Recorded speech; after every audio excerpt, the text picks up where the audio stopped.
You know, there are moments in life when you realize that the people you love most can break your heart in ways you never imagined possible. I am Sage Whitmore, and I am 67 years old.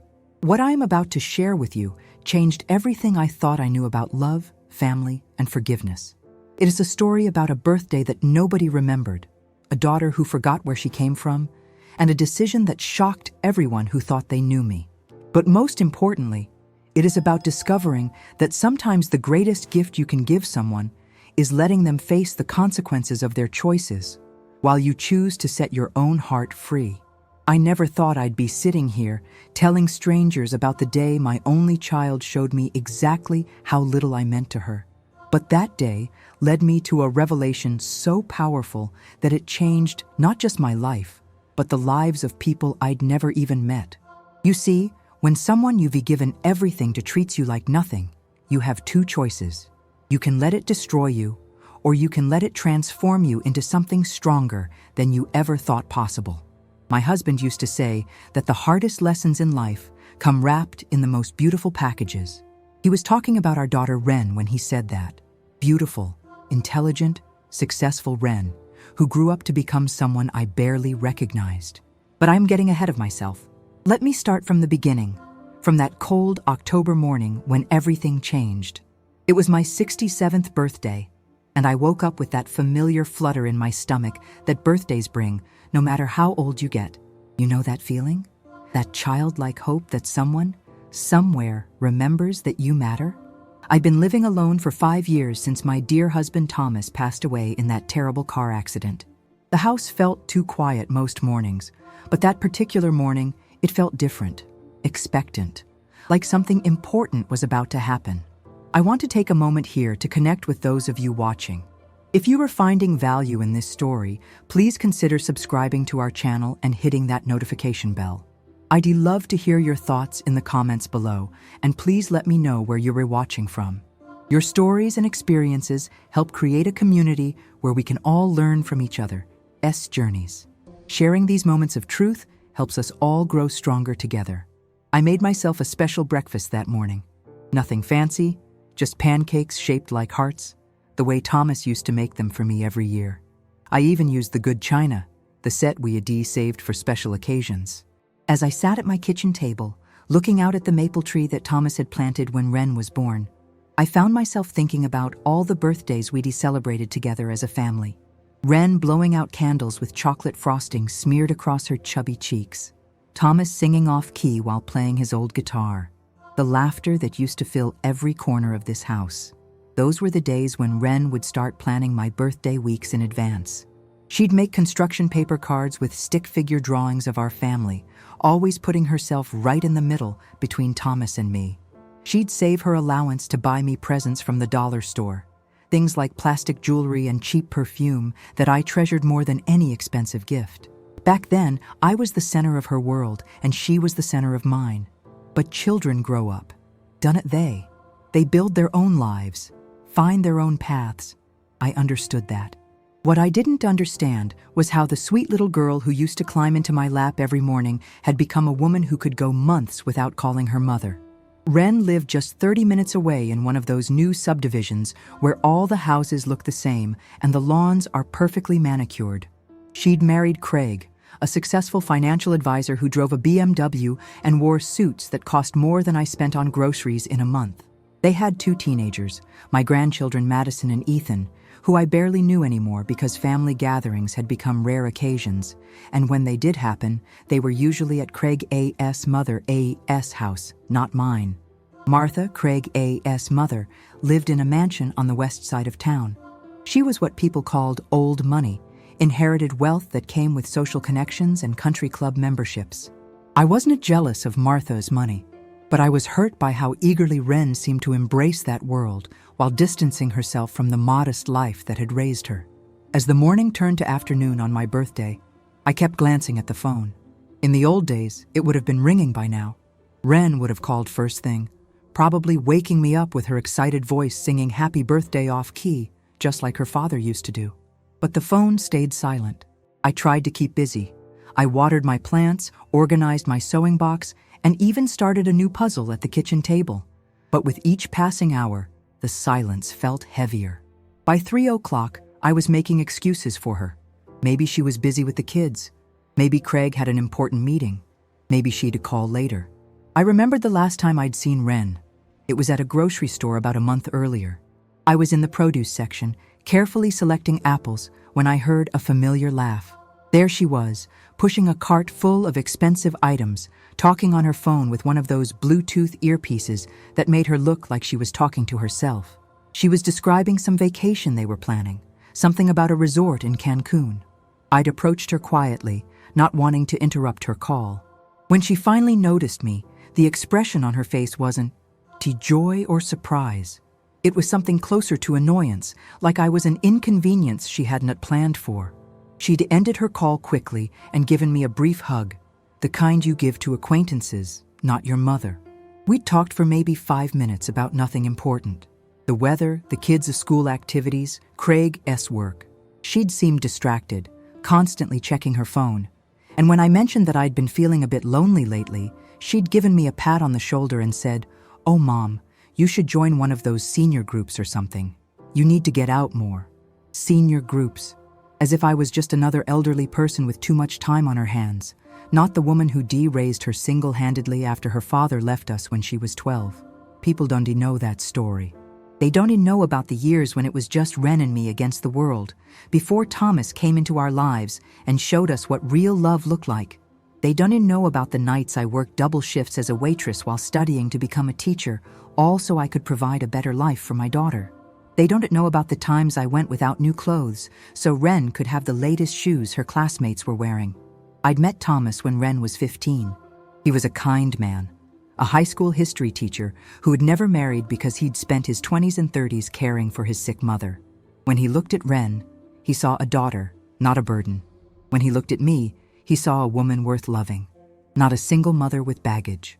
Our wedding was small, just the 3 of us and a few close friends, but it was perfect. Thomas adopted Wren legally when she turned 16. He walked her down the aisle at her wedding. He was the one who taught her to drive, who helped her with her college applications, who stayed up late talking her through her first heartbreak. For all intents and purposes, he was her father, and she was his daughter. But after Thomas died, something changed in Wren. Maybe it was grief, maybe it was guilt, or maybe it was just the natural progression of a life that had moved beyond needing a mother's guidance. Whatever it was, the distance between us grew wider with each passing month. By 6 o'clock on my birthday, I was fighting back tears. I'd made myself a small dinner, Thomas's favorite meatloaf recipe, and set a place for one at the table where we used to eat as a family. The silence in the house was deafening. I kept thinking about birthdays in other families, about daughters who called their mothers every day, about grandchildren who couldn't wait to see their grandparents. I thought about my friend Helen, whose daughter brought her grandchildren over every Sunday for dinner. Helen was always complaining about how exhausting it was, how the kids made such a mess, how she never had time to herself anymore. I would have given anything to have that kind of exhaustion, that kind of beautiful mess in my life. As darkness fell, I found myself walking through the house, looking at old photographs. There was Wren at her high school graduation, beaming with pride as Thomas and I flanked her on either side.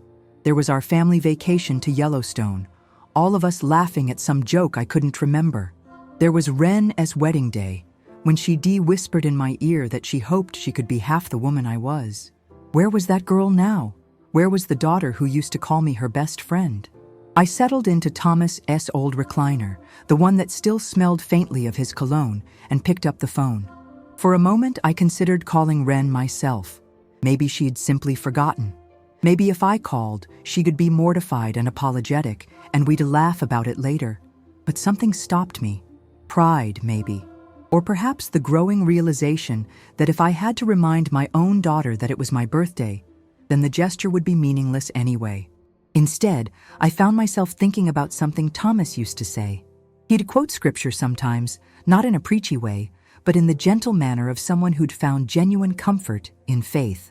One of his favorite verses was about forgiveness, about how we forgive not because people deserve it, but because we deserve peace. I'd never understood that verse fully until that night. Sitting alone in my dark living room, surrounded by memories of better times, I realized that the pain I was feeling wasn't just about a forgotten birthday. It was about years of small hurts, tiny rejections, and the gradual erosion of a relationship that had once been the most important thing in my life. But here, as what I didn't know then, what I couldn't have imagined as I sat there in the darkness, feeling sorry for myself and questioning everything I'd done as a mother. That forgotten birthday was about to set in motion a series of events that would change everything. You see, when someone you love shows you who they really are, you have a choice. You can pretend you didn't see it, make excuses for them, and continue to accept treatment that breaks your heart. Or you can love them enough to show them the consequences of their choices, even when it has the hardest thing you've ever done. That night, after hours of tears and prayers and painful self-reflection, I made a decision that would shock my daughter to her core. I decided to change my will. Now, before you judge me, before you think this is just another story about a bitter old woman seeking revenge, let me tell you something. What I was about to do had nothing to do with punishment and everything to do with love. Sometimes, the most loving thing you can do for someone is to stop enabling their behavior. Sometimes you have to let them face the natural consequences of their choices. I'd spent 40 years as a teacher, and I'd learned that children do not learn from what you say. They learn from what you allow. I'd allowed Ren to take me for granted for too long. I'd allowed her to treat me like an afterthought, like someone who would always be there no matter how badly she behaved. But that night, as I sat in Thomas Aya's chair, feeling the weight of years of small abandonments, I realized something profound. I deserved better. Not because I was perfect, not because I'd never made mistakes as a mother, but because I was a human being worthy of basic respect and consideration. The decision to change my will wasn't about money, though I knew that as how Ren would see it. It was about sending a message that had been building in my heart for years. It was about saying that love is a two-way street, that relationships require effort from both sides, and that taking someone for granted has consequences. I called my lawyer, Robert Martinez, first thing the next morning. Robert had been Thomas' friend and had handled all our legal affairs for years. He was a kind man, probably in his 50s, with the gentle manner of someone who'd heard every family story imaginable. "Sage," he said when I explained what I wanted to do, "are you sure about this? These kinds of decisions can be undone easily." "I am sure," I told him. "I've been thinking about this for a long time." What I did not tell Robert was that I'd been thinking about it for exactly 12 hours since the moment I'd realized that my only child had forgotten the day I was born. What I didn't tell him was that my heart was breaking even as I spoke the words. But sometimes the right decision and the easy decision are two different things. Sometimes doing what's best for someone you love requires you to do something that feels terrible in the moment. The changes I made to my will that day would have surprised anyone who knew me. I'd always been the type of person who put family first, who sacrificed for others, who believed that blood was thicker than water. But I'd learned something important that night in Thomas' chair. Family isn't just about blood. It's about showing up. It is about caring. It is about remembering that the people you love are human beings with feelings, not just fixtures in your life that will always be there no matter how you treat them. As I signed the papers in Robert's office, I felt something I hadn't felt in years. I felt powerful, not in a mean-spirited way, but in the way that comes from finally standing up for yourself. I felt like I was honoring Thomas's memory by refusing to accept treatment that would have broken his heart. But the real test was still to come. The real test would be when Ren found out what I'd done. And based on what I knew about my daughter, I was pretty sure she would find out sooner than she'd planned. You see, Ren had always been interested in my financial affairs, though she tried to hide it behind concern for my well-being. She'd make comments about how I should consider selling the house, how I should look into retirement communities, how I should be more careful with my money. What she really meant was that she wanted to make sure her inheritance remained intact. I knew that Robert would be required to notify her of any changes to my will. I knew that she'd probably call him within days, asking questions about my mental state, wondering if I was being influenced by someone. I knew that she'd be more concerned about the money than about why I'd felt the need to make changes in the first place. And that knowledge broke my heart all over again, but it also strengthened my resolve. If Ren was more interested in my money than in my feelings, then maybe it was time she learned that love and respect cannot be inherited. Maybe it was time she learned that being family doesn't give you the right to treat people badly without consequences. What happened next would test every belief I had about forgiveness, about family, about what it means to love someone who's forgotten how to love you back. What happened next would force me to dig deeper into my faith than I'd ever dug before, to find strength I didn't know I had, and to make choices that would change both our lives forever. But that as a story for another moment. For now, let me just say that when someone shows you who they are, believe them. And when you finally decide to show them who you are, be prepared for everything to change. The days that followed were some of the most difficult of my life. Not because I regretted my decision, but because I was forced to confront the reality of what my relationship with Ren had become. Every morning when I woke up, I half expected the phone to ring with her voice on the other end. Maybe calling to apologize for forgetting my birthday, maybe just calling to check on me like daughters are supposed to do, but the phone remained silent. I kept myself busy with the routines that had sustained me through the loneliest years after Thomas's passing. I tended to my small garden, where the last of the autumn flowers were still blooming despite the October chill. I volunteered at the local library, reading to children whose eyes lit up when they saw me coming with my bag of picture books. I attended my weekly Bible study group, where women my age gathered to discuss scripture and share the burdens of their hearts. It was at Bible study that I first began to really wrestle with what forgiveness meant. Our group was studying the parable of the unforgiving servant, the story of a man who was forgiven a great debt but couldn't find it in his heart to forgive someone who owed him much less. Reverend Mary, our group leader, asked us to consider what debts we were carrying, what grudges we were holding on to that might be poisoning our own souls. I thought about Ren, about the years of small hurts and larger abandonments. I thought about the birthday she'd forgotten, but also about all the other occasions when I'd felt invisible in her life. The Mother Year's Day when she'd sent a generic card from the drugstore. The Christmas when she'd spent the entire day at Martha E.'s house and only stopped by mine for 20 minutes to drop off a gift that still had the price tag on it.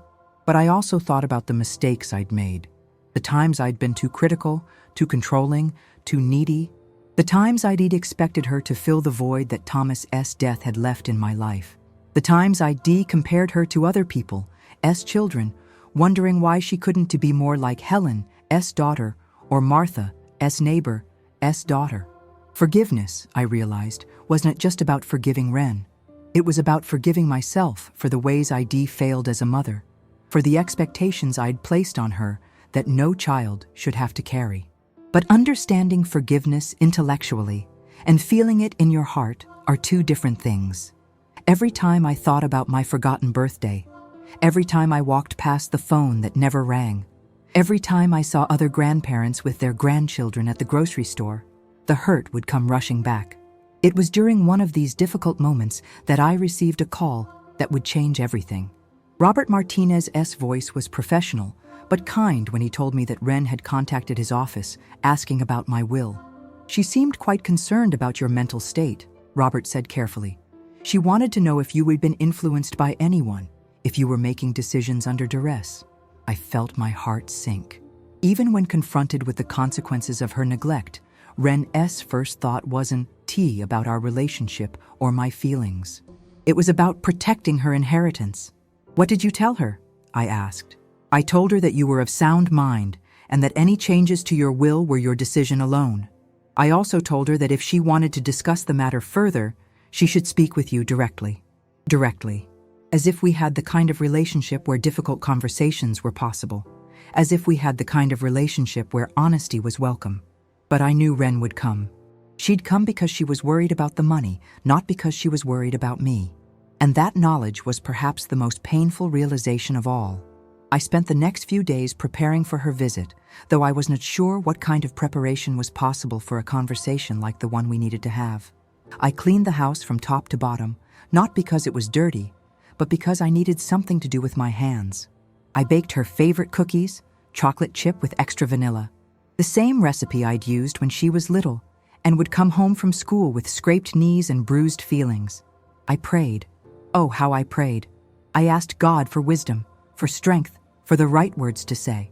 I asked for the ability to speak truth in love, to be honest about my hurt without being cruel, to set boundaries without building walls. But most of all, I prayed for the ability to forgive. Not because Ren deserved it, but because I needed it. I needed to be free from the bitterness that was growing in my heart like a cancer.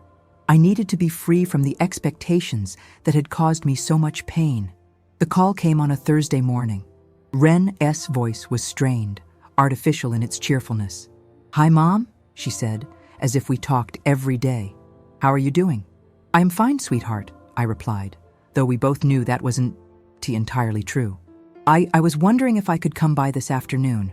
There are some things we need to discuss. Some things, not, "I want to see you," or "I miss you," or "I'm sorry, I forgot your birthday." Some things we need to discuss. "Of course," I said. "I'll make some coffee." She arrived at 2 o'clock, driving the silver Mercedes that Craig had bought her for her 40th birthday. She was dressed in what ID learned to recognize as her serious business outfit, a navy blue suit that made her look like she was going to a board meeting rather than visiting her mother. She hugged me when she came in, but it was the same distant hug she'd given me at the grocery store. Polite, brief, careful not to wrinkle her clothes or disturb her perfectly styled hair. We sat in the living room, the same room where I'd spent so many lonely evenings missing her. She perched on the edge of the sofa, her posture rigid, her hands folded in her lap like she was in a job interview. "Mom," she began, "Robert Martinez called me. He said you'd made some changes to your will. Straight to the point. No small talk about how I'd been feeling. No questions about my health or my loneliness. Just the matter at hand, the thing that had finally motivated her to drive 30 minutes to see me." "Yes," I said simply. "I did. Can you tell me why?" I looked at my daughter, this woman who had once been the center of my universe, and I saw a stranger.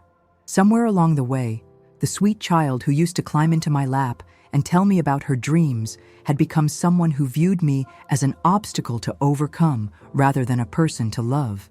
"When was the last time you called me, Ren?" I asked. She looked confused, as if the question was irrelevant to the conversation we were having. "I don't know, Mom. We talk all the time." "No," I said gently. "We done a tea. When was the last time you called me just to see how I was doing? When was the last time you invited me to your house for dinner? When was the last time you asked Madison and Ethan to call their grandmother?" I could see the discomfort in her eyes, the way she shifted in her seat and looked anywhere but at me. "Mom, you know how busy life is. Craig's business is expanding. The kids have so many activities. There is always something." "When was my birthday, Ren?" The question hung in the air between us like a challenge. I watched as she tried to calculate, tried to remember, tried to figure out how to answer without admitting that she had forgotten. It was last week, wasn't it? It was 2 weeks ago, October 15th. I spent it alone. The words came out more harshly than I'd intended, but they were true. They were the truth that had been building in my heart for years, the truth that had finally forced me to take action. "Mom, sorry. I've been so overwhelmed lately. Things have been crazy at Craig's office, and Madison is applying to colleges, and Ethan is having trouble in chemistry." Excuses, always excuses, as if being busy was a valid reason for forgetting that your mother exists. "Do you remember what you said to me at the grocery store last month?" I asked. "You said I should join some senior groups, that I needed to get out more." "I was just trying to help." "I don't need senior groups, Ren. I need my daughter. I need my grandchildren. I need to feel like I matter to the people I love most in this world." She was quiet for a long moment, and I could see her trying to formulate a response that would deflect the conversation back to safer ground. "Mom, about the will. Robert wouldn't tell me what changes you made, but he said they were significant. I'm worried about you. Are you sure you're thinking clearly? Maybe you should talk to someone, a counselor, or..." And there it was, the suggestion that I wasn't mentally competent, that my decision to change my will was evidence of cognitive decline rather than a rational response to years of neglect. "I'm thinking more clearly than I have in years," I said. "The question is, are you?" "Us? What do you mean?" "When was the last time you thought about me? really thought about me, when you didn't need something. When was the last time you considered that I might be lonely, that I might need companionship, that I might have feelings that could be hurt? She stared at me as if I was speaking a foreign language. Mom, you being dramatic. We have a good relationship. We talk regularly. No, Ren, we don't have a good relationship. We have a convenient relationship. You call me when you need something, when you remember I exist, when it fits into your schedule. But a relationship requires effort from both sides. It requires showing up, even when it is inconvenient. I could see tears forming in her eyes, but I wasn't sure if they were tears of remorse or frustration. So you punishing me by changing your will? You were going to cut me out of your inheritance because I forgot your birthday? And this isn't about punishment, Ren. This is about priorities. You've made it clear that money is more important to you than our relationship. You've made it clear that you see me as a source of future financial security rather than a person who deserves love and respect. That is not fair, Mom. That is not true. Isn't it? You haven't been to my house in months, but you called Robertus' office within days of hearing about my will. You haven't asked me about my health, my happiness, my loneliness. But you're very concerned about my mental competence now that your inheritance might be affected. The words hurt to say, but they were true. They were the truth that had been eating at my heart for years, the truth that had finally forced me to take action. Mom, please, let us not do this. Let us not let money come between us. Money isn't coming between us, Ren. Your choices are coming between us. Your decision to take me for granted, to treat me like I am disposable, to prioritize everyone else's needs above mine. She was crying now, but they were angry tears, frustrated tears, not the tears of someone who truly understood the pain they had caused. What do you want from me, Mom? What do you want me to do? It was the question I had been waiting for, the question that would determine whether there was still hope for our relationship or whether this was truly the end. I want you to show up, I said. I want you to call me because you miss me, not because you need something.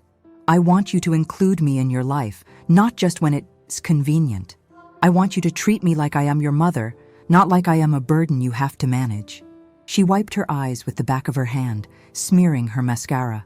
And if I do that, you'll change your will back? There it was again. The focus on money, on inheritance, on what she could get rather than what she could give. Ren, I said softly, if you do that, you would need my money. You'll have something much more valuable. You will have a relationship with your mother. You'll have the love and support that I've been trying to give you for years. But even as I said the words, I could see that she didn't understand. She couldn't see past the financial implications to the relationship implications. She couldn't see that what I was offering her was worth more than any inheritance. I need time to think, she said, standing up abruptly. This is a lot to process. Take all the time you need, I said, but understand that time doesn't have to stop while you rethinking.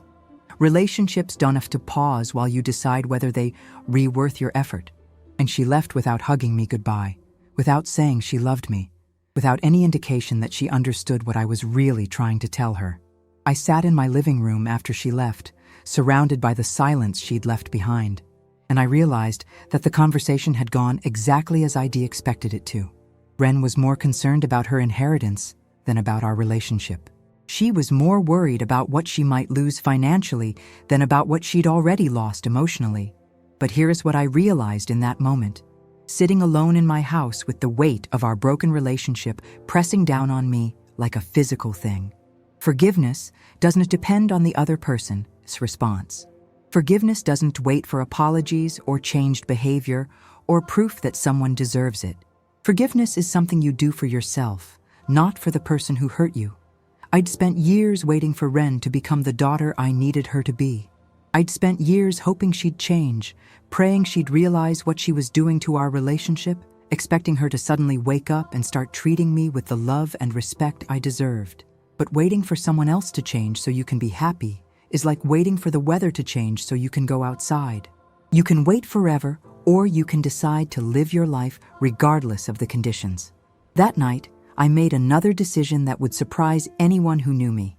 I decided to forgive Ren, not because she'd asked for forgiveness, Not because she'd changed her behavior, but because I needed to be free from the prison of resentment I'd built around my heart.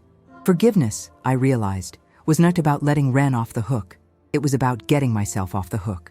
It was about refusing to let her choices continue to poison my peace of mind. But forgiveness doesn't mean accepting unacceptable behavior. It doesn't mean pretending that hurt doesn't matter, or that boundaries don't exist. It means choosing to love someone while also choosing to protect yourself from their harmful actions. The changes I made to my will would stand.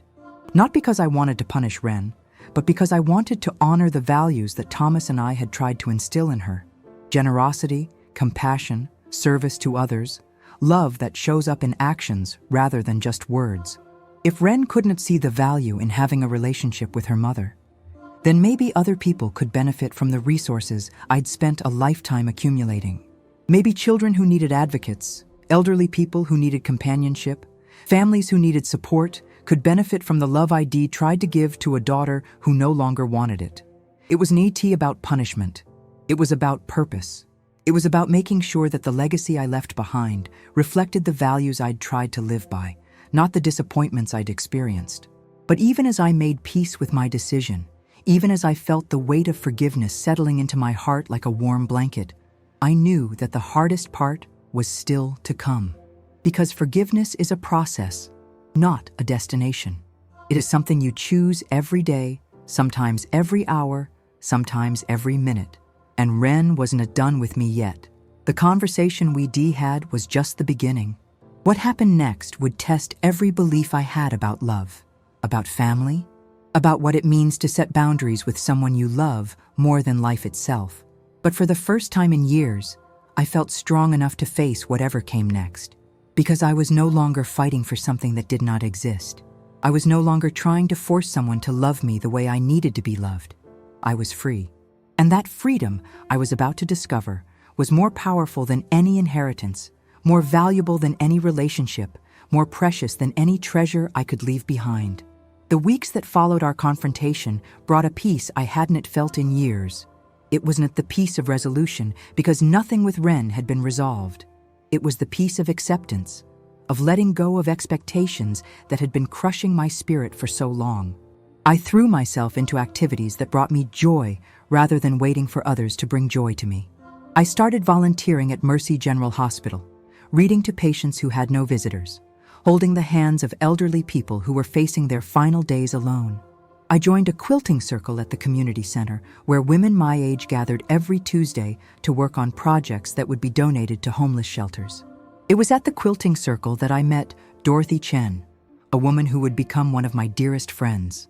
Dorothy had lost her husband the same year I lost Thomas, and she understood the particular loneliness that comes from outliving the person you thought you would grow old with. But Dorothy had something I'd been missing, a sense of purpose that didn't depend on her children's approval. Dorothy had 3 sons, all successful professionals who lived in different states. They called her regularly, visited when they could, but Dorothy had learned early on that her happiness couldn't depend on their attention. She'd built a life filled with meaningful work, deep friendships, and spiritual practices that sustained her through the difficult days. You can to live your life waiting for other people to validate your existence, Dorothy told me one Tuesday as we worked on a quilt for the women's shelter. And you have to find your own reasons for getting up in the morning. Dorothy was right, and I began to understand that the pain I'd been feeling about Ren wasn't just about her behavior. It was about the fact that I'd made her the center of my world, and when she'd stepped away from that center, I'd felt like I was falling apart. But as the weeks passed, as I filled my days with activities that mattered to me, as I built relationships with people who appreciated my presence, I began to feel whole again. Not because my circumstances had changed, but because I'd changed. I was different when Ren called me 3 weeks after our difficult conversation. Her voice was different too, less confident, more uncertain. "Mom," she said, "I've been thinking about what you said, about showing up, about being present. I want to try to do better." Part of me wanted to leap at this opening, to tell her that everything was forgiven, that we could start over. But I'd learned something important during those weeks of peace and self-discovery. Words are easy. Actions are what matter. I'm glad to hear that, I said carefully. What does that look like to you?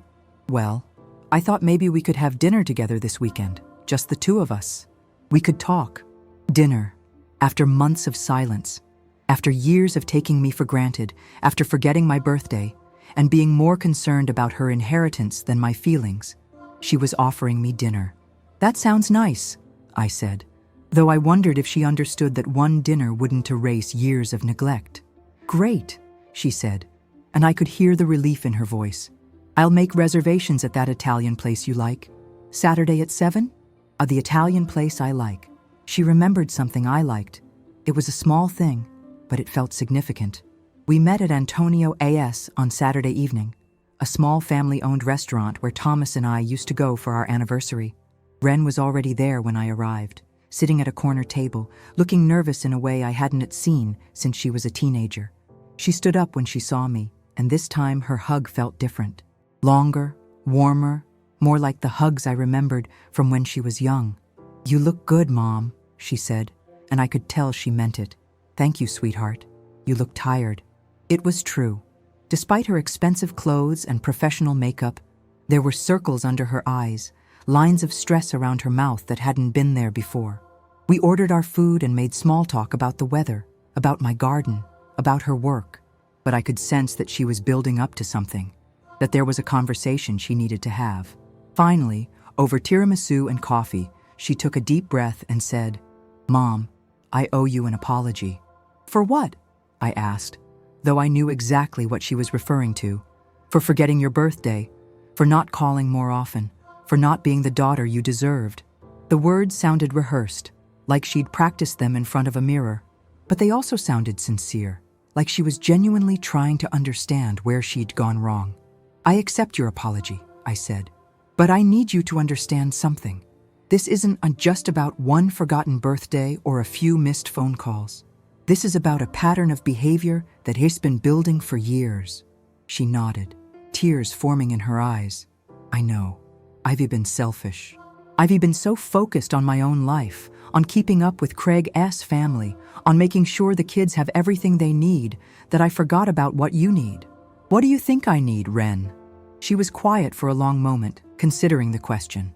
"You need to know that you matter. You need to feel included in our lives. You need to know that we love you, not just say it." It was a good answer, better than I'd expected. But I'd learned that understanding a problem and solving it are two different things. "That's right," I said. "And what are you willing to do to make that happen?" "Anything," she said quickly. "I want to fix this, Mom. I want us to be close again." "Then let us start with this. I want you to call me once a week, not because you need something, but because you want to talk to me. I want you to invite me to your house for dinner at least once a month. I want Madison and Ethan to spend time with me, to know who their grandmother is beyond the woman who sends them birthday cards."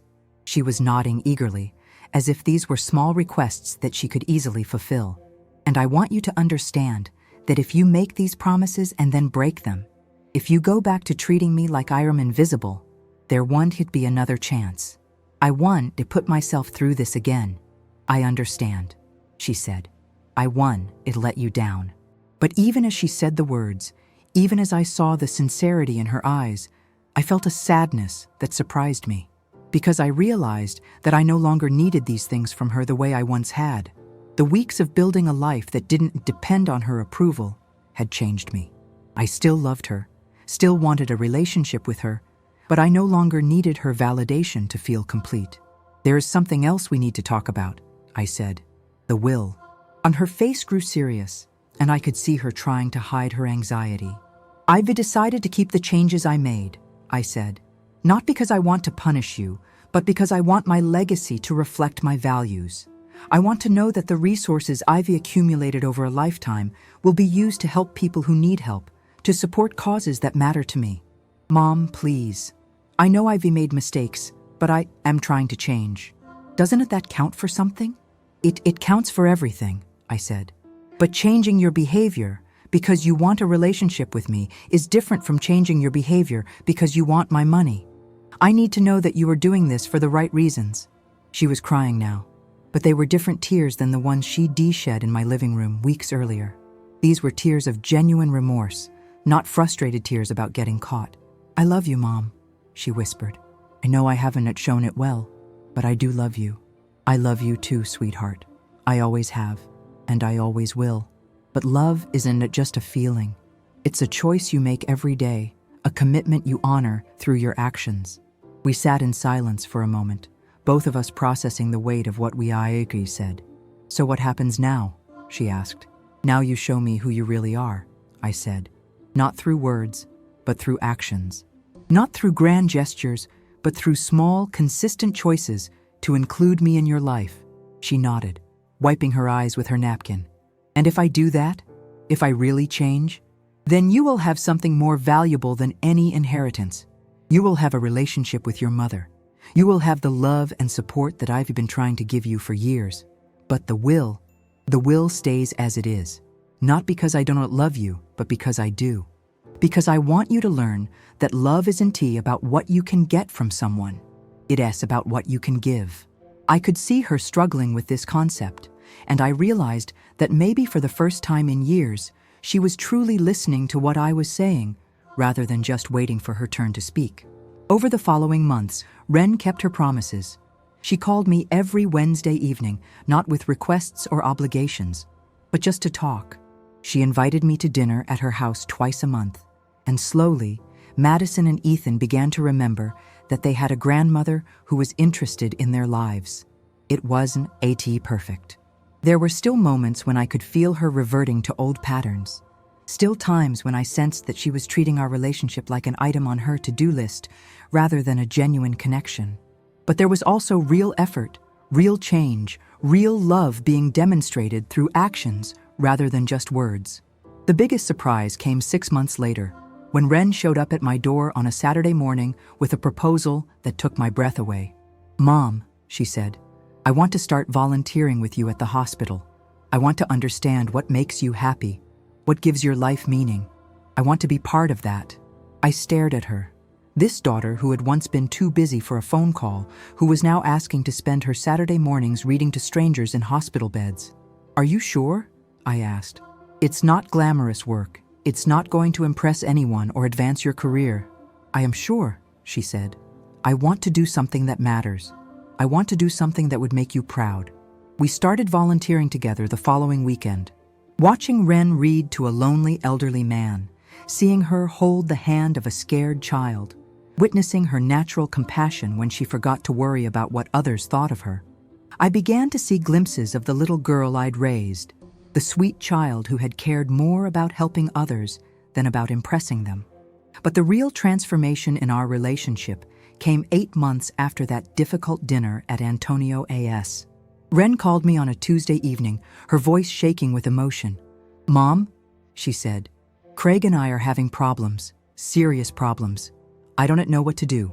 For the first time in years, she was calling me not because she needed something practical, but because she needed her mother.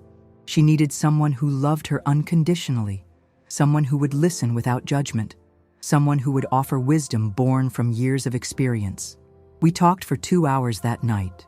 I listened as she described the growing distance in her marriage, the pressure she felt to maintain appearances, the loneliness of living a life that looked perfect from the outside but felt empty on the inside. "I think I know how you felt," she said finally. "All those years when I was too busy to call, too distracted to visit. I think I know what it's like to be surrounded by people but still feel completely alone." "Oh, sweetheart," I said, my heart breaking for her. "I am so sorry you were going through this." "I am sorry too, Mom. I am sorry I put you through it." That conversation marked a turning point for both of us. Ren began to understand that relationships require consistent effort, that love needs to be nurtured, that taking people for granted has consequences. I began to see that the daughter I'd raised was still there, buried under years of societal pressure and misplaced priorities, but still there.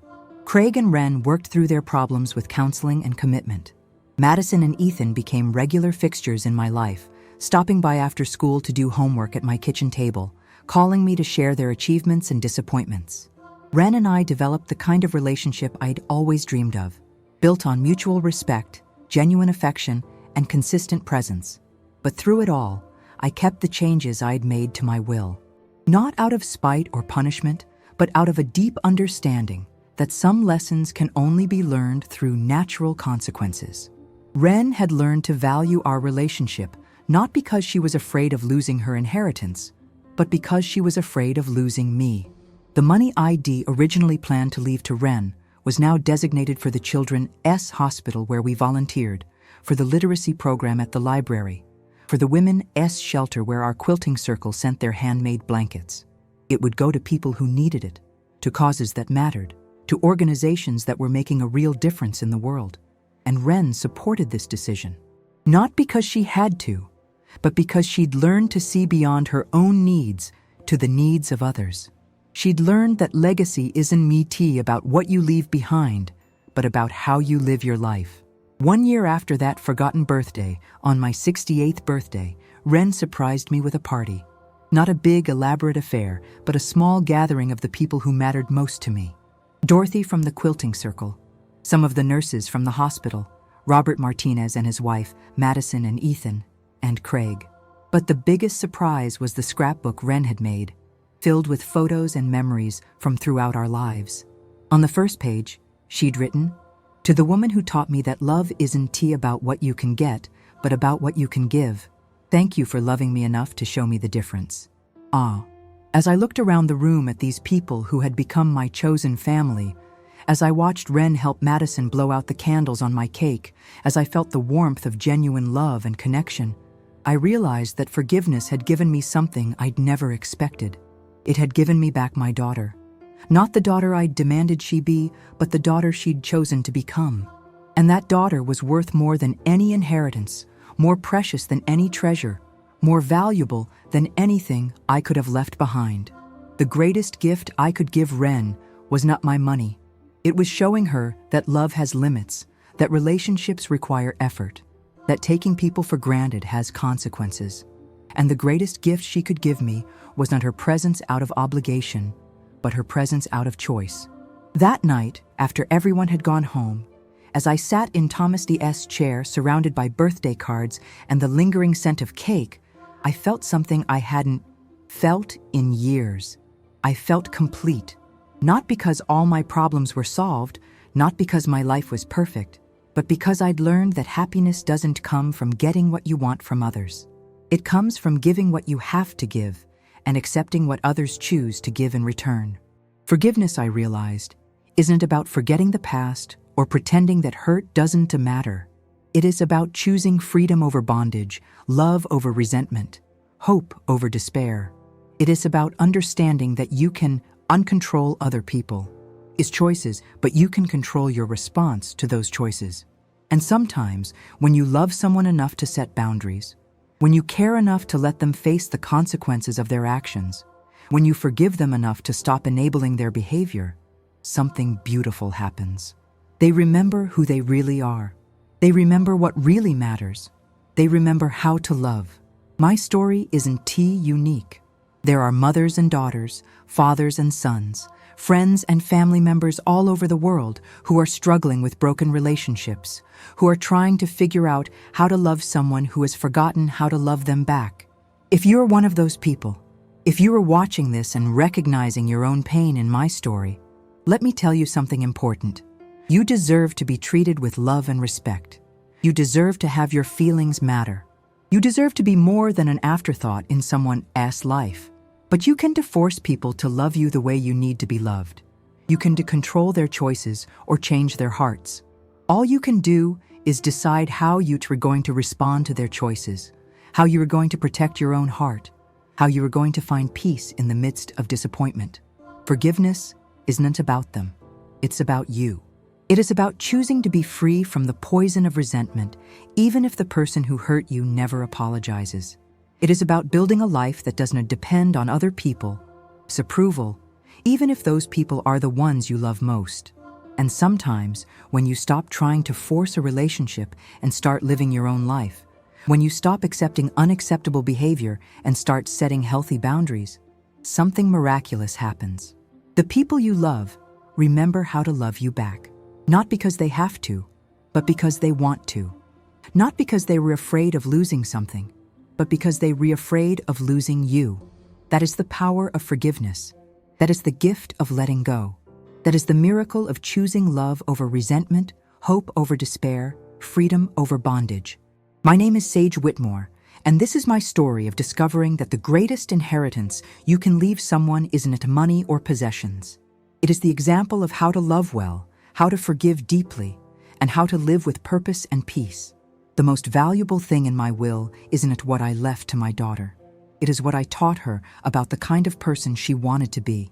And that lesson, that legacy, that love, is worth more than any treasure I could have left behind. If this story has touched your heart, if you see yourself in my journey, please know that you are not alone. We all struggle with forgiveness, with boundaries, with loving people who have forgotten how to love us back. But we don't have to let other people's choices determine our peace of mind.